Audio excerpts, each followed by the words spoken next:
বর্গমূল নির্ণয়ের জন্য আমরা আরও 2-1টি এক্সাম্পল বেছে নিচ্ছি। আচ্ছা, এখন তোমাকে বলা হলো √2i এর বর্গমূলটা নির্ণয় করতে হবে।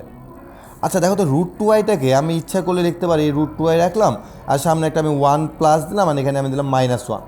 এটা আসলে সমস্যা হওয়ার কথা না। কেন হওয়ার কথা না? কারণ আমি তোমার কী করছি, 1 নিয়েছি আবার 1 বিয়োগ করে দিচ্ছি। আবার আমরা যেটাকে তোমার উৎপাদকে ভাঙতাম তাহলে আমরা একই রকম জিনিস পাইতাম। ওকে, তাহলে এখন দেখো যে আমি এখানে লিখলাম যে √1 + 2i -1।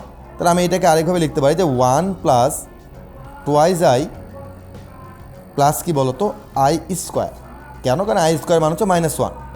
তাহলে এখন একটু চিন্তা করো তো যে এখানে একটা স্কোয়ার দেওয়া হয়েছে, তাহলে a² + 2ab + b² চলে আসছে। তার মানে আমরা এটার বদলে লিখতে পারি কিন্তু 1 + i²। এখন পরবর্তী লাইনে গিয়ে আমরা √2 ক্যান্সেল আউট করে বলতে পারি +-1 + i। এটাই হচ্ছে আমাদের কি বলতো অ্যান্সার।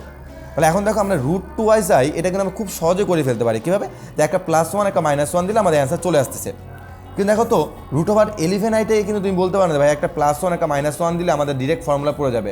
কেন? কারণ এখানে দিলে কী হচ্ছে দেখো যে 1 + 11i - i² দিলাম মনে করো +i²। তাহলে তুমি কিন্তু বলতে পারো না যে ভাই এটা হলো 1 + i² ফর্মুলা। কেন? কারণ এখানে তো 2ab নাই, বাইরে এখানে ডিরেক্ট 2ab চলে আসছিলো। সো আমরা এটাকে এইভাবে না চিন্তা করে আমরা অন্যভাবে চিন্তা করি।